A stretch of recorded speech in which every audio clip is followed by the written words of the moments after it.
Kita masuk ke KD terbaru yaitu tentang pemasaran ya wahai anak-anakku.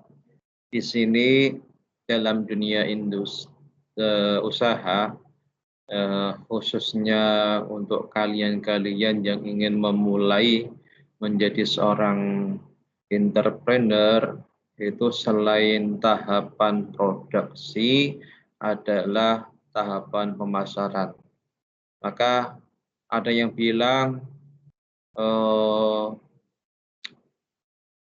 sebagus apapun kalian punya produk, sebagus apapun kalian punya usaha, kalau pemasarannya kalian tidak olah dengan bagus, pemasarannya jelek, maka hal tersebut tidak ada gunanya, khususnya di usaha kalian. Nah, sini saya akan mau share screen untuk kalian.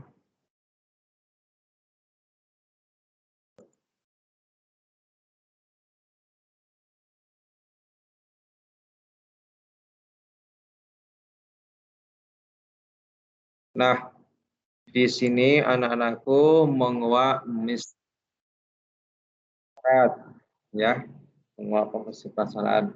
Artinya pemasaran itu apa? Pemasaran itu adalah transaksi antara produsen dan konsumen atau terciptanya transaksi ya dari produsen ke konsumen. Nah, ini ya anak-anakku tentunya dari pemasaran adalah tergantung dari kepiawaian pemasar atau produsen itu sendiri. Sehingga apa? Di dalam pemasaran membutuhkan beberapa hal. Pertama adalah memenuhi kebutuhan atau needs. Nah, kebutuhan itu apa, Pak? Contoh yang sehari-hari lah kita untuk pasar misalkan. Kebutuhan masyarakat sekeliling apa? Ternyata ini musim hujan. Tentunya kebutuhan masyarakat adalah untuk obat-obatan, misalkan jahe. Untuk pakaian mungkin kayak seperti jas hujan. Memenuhi juga keinginan masyarakat, apa ada produk yang mengantisipasi dari beberapa penyakit. Contohnya apa? Munculnya beberapa produk, khususnya di sini vitamin C. Ada lagi yaitu harapan atau expectation dari konsumen. Nah, seperti itu. Harapannya apa? Produk yang kalian pasarkan itu betul-betul istilahnya berguna untuk konsumen, tidak hanya menciptakan produk kemudian menciptakan klaim dari konsumen, tidak, tapi menciptakan harapan. Harapan itu apa? Ada suatu kepuasan nantinya di konsumen ketika menggunakan produk kalian. Contoh misalkan kalian memasarkan produk jas hujan, ternyata jas hujannya bagus, ya, misalkan tebel, terus awet, ya nggak gampang sobek dan sebagainya. Itu tentang inti atau dari apa jenis tujuan dari pemasaran itu. Pertama, memenuhi kebutuhan, keinginan, kemudian ekspektasi dari konsumen itu sendiri. Lanjut anak-anakku, ya. Ini ada perbedaan atau bukan perbedaan sih, feedback, ada saling ketergantungan antara produsen dan konsumen. Pertama, produsen itu menentukan nilai produk. Ya, artinya apa? Ini bukan harga, nilai. Pantas enggak produk itu misalkan punya harga sekian, nilainya pantas enggak? Kemudian ada nilai layanan. Nah, kalau kalian misalkan jadi produsen, upayakan dari sekian hal, ya, dari sekian hal yang paling kalian titik poinkan di sini, ya, titik poinkan adalah 4 hal itu. Ini nilai produk. Pertama, produk kalian kualitasnya oke, ya. Kalau produk kalian kualitasnya oke, bisa dipastikan konsumen akan rela membayar produk kalian. Contoh, ya, di sini contohnya, misalkan HP, salah satu HP, salah satu saja ya, yang mempunyai nilai produk luar biasa, contohnya Samsung. Ya, saya nggak bahas seperti Apple dah, contohnya Samsung. Kemudian lagi ada nilai layanan, khususnya kalian mempunyai layanan purna jual. Ini perlu, Cah. Layanan purna jual, ya. Artinya apa? Garansi. Nih, misalkan kalian punya produk A, roti misalkan, roti sekali-kali kita bahas roti lagi ya. Ya. Nah, kalian punya layanan, misalkan rotinya itu yang kalian kirim ke konsumen kalian, ternyata ada jamur, nah udah, layannya diganti, ya. Kemudian nilai personil ini ada di khususnya di karyawan kalian atau hal-hal yang ada ketergantungan dengan kalian. Terakhir adalah citra, ya. Kemudian lagi di konsumen ini feedbacknya adalah moneter, waktu, tenaga, pikiran. Ini sebetulnya satu gelondongan, ya, baik itu moneter, baik itu waktu, baik itu tenaga atau pikiran. Sebetulnya satu gelondongan, intinya adalah konsumen rela untuk produk kalian. Lanjut, ya, kita nggak lama-lama lah. Pertama, nah ini perlu dijelasin. Ada 9 elemen di dalam pemasaran. Pertama adalah strategi.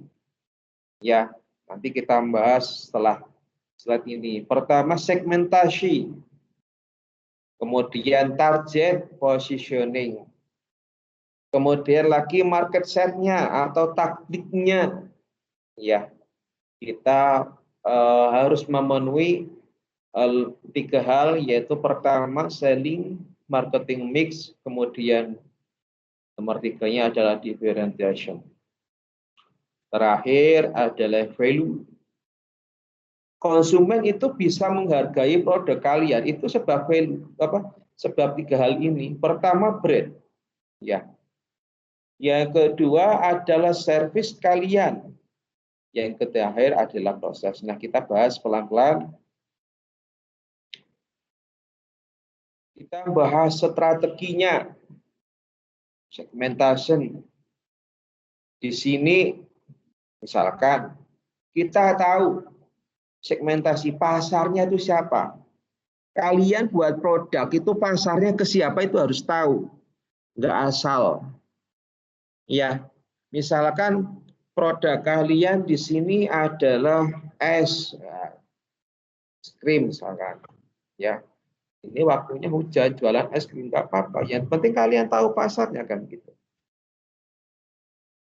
Ya, segmentasinya siapa? Produk kalian tuh untuk siapa? Es krim ya untuk anak-anak, untuk cewek.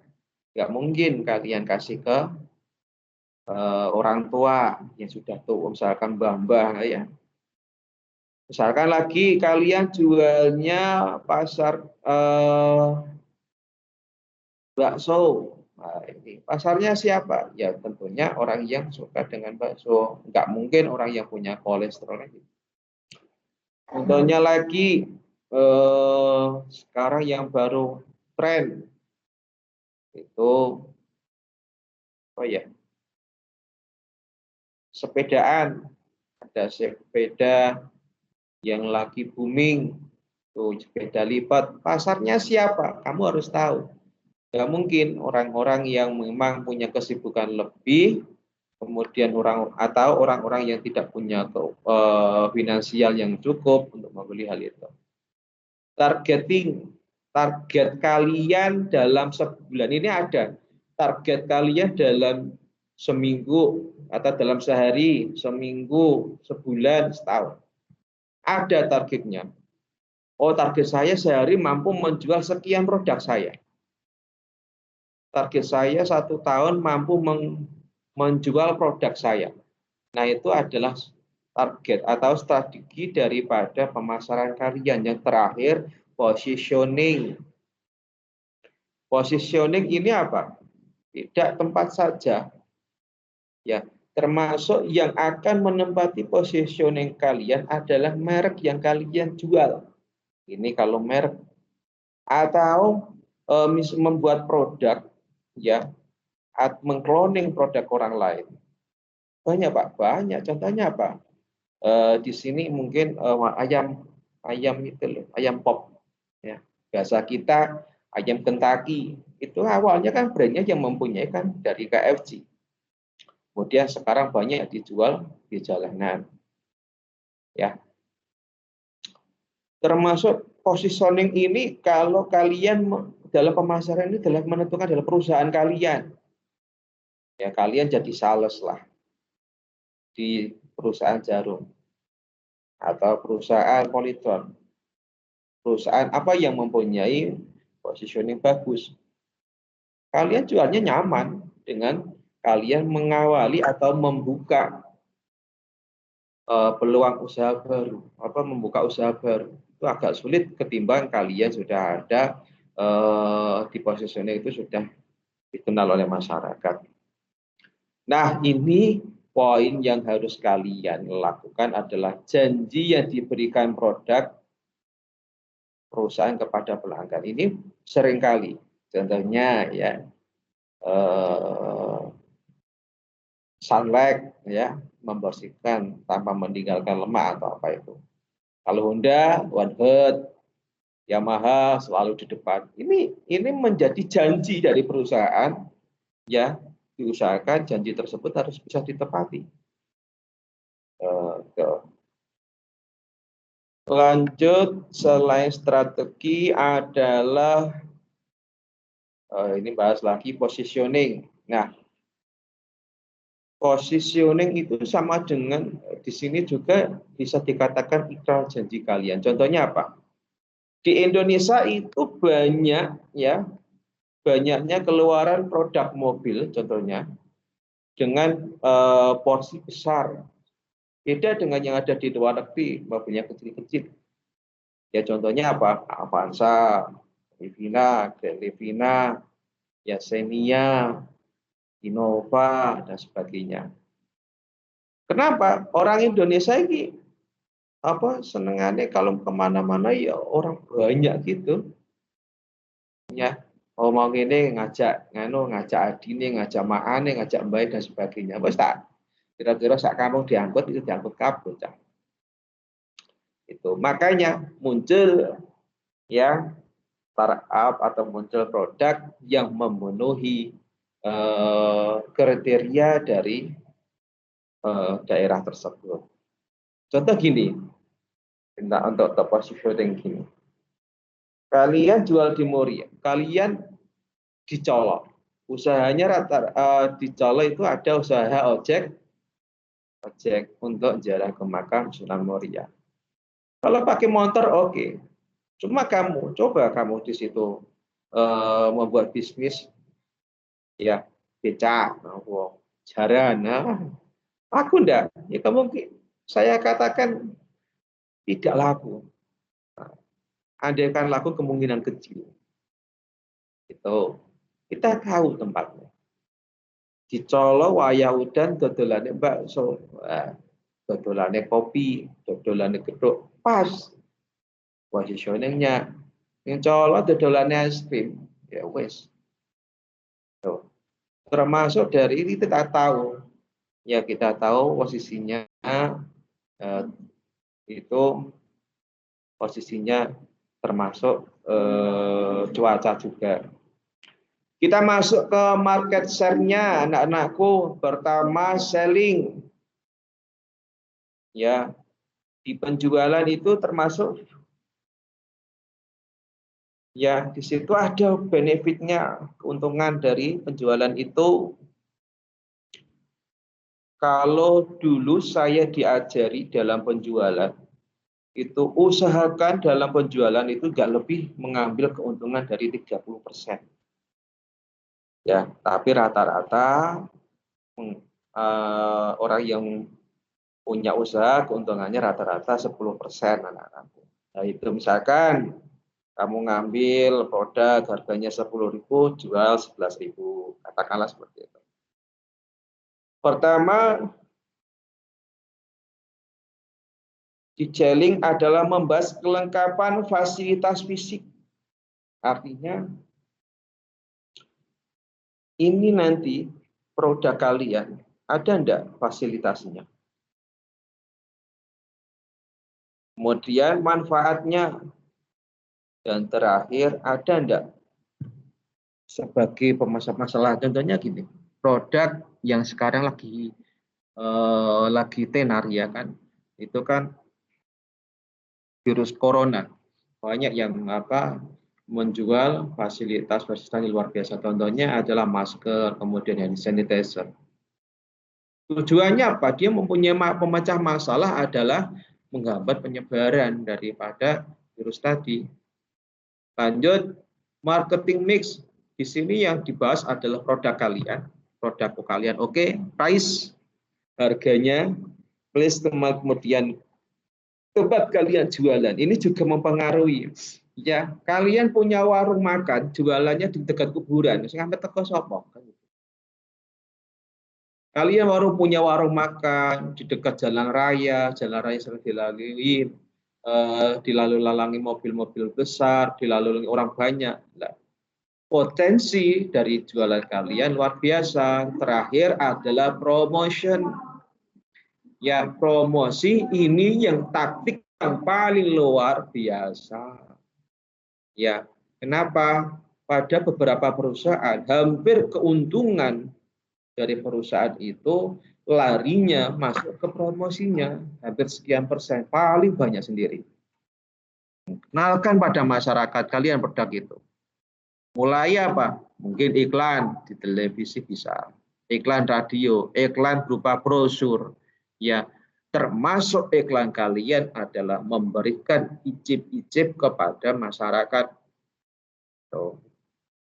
Terakhir adalah differentiation. Di sini ada konten. Kontennya apa? Apa yang kalian tawarkan itu apa? Produk kalian yang kalian tawarkan apa? Konteksnya bagaimana kalian menawarkannya, infrastrukturnya, teknologi. Sekarang teknologinya menggunakan teknologi langit, ya. Ya, contohnya apa? Kita ada aplikasi namanya Shopee. Aplikasi namanya yang sekarang terkenal lagi Tokopedia, Lazada, dan sebagainya. Kita juga bisa menggunakan fasilitas sosial media, contohnya Instagram. Sekarang Instagram agak menurun ya penggunanya, mereka beralih ke TikTok. Nah, sekarang TikTok inilah salah satu jembatan kalian untuk memulai bisnis. Sering-sering kali upload kalian, ya. Sering-seringlah upload. Artinya apa? Masyarakat itu tahu, ya, konsumen kalian tahu kalian mempunyai produk A, punya produk B, ya fasilitasnya ini, kemudian gunanya ini dan sebagainya. Lanjut di sini value. Value ini atau headset ditentukan dari apa? Pertama brand. Ya. Ini di brand ini merupakan cerminan yang diberi produk kalian yang diberikan ke konsumen. Kemudian service. untuk meningkatkan mutu biasanya ada di beberapa produk mereka menggunakan servis khususnya gini, misalkan yang sekarang kita kenal ada servis yang namanya antar barang free diantar sampai lokasi, atau kita kenal mungkin bisa COD di mana, ya kan? Sekarang kita bisnis yang masih menggunakan teknik bumi, ada tokonya, jualan dijaga, sekarang sudah mulai mengecil lah peluang itu. Sekarang sudah berpindah ke teologi langit, ya, banyak sekali menggunakan media sosial, ada COD-nya, menggunakan atau e-commerce lah, seperti itu. Itu presentasi tentang 3 hal. Nah, strategi penawaran produk jasa. Kalian itu ketika menawarkan produk atau jasa kalian, upayakanlah yang kalian tawarkan itu betul-betul menarik konsumen dan memang layak dipercaya. Sekarang kan banyak toh, menarik tapi nggak bisa dipercaya. Kemudian memahami bagaimana ya orang tersebut merespon dari penawaran kalian. Nah, ini pertanyaan dari yang sering dilontarkan orang atau konsumen kita kepada kita. Produknya berapa? Manfaat bagi saya apa? Ini bisa dipercaya enggak? Apa harus saya beli? Nah, itu. Kuasai ini pada konsumen kalian. Harapannya dengan kalian menguasai ini, pemasaran kalian, produk kalian akan dikenal. Sementara itu dulu, supaya tidak lama-lama. Assalamualaikum warahmatullahi wabarakatuh.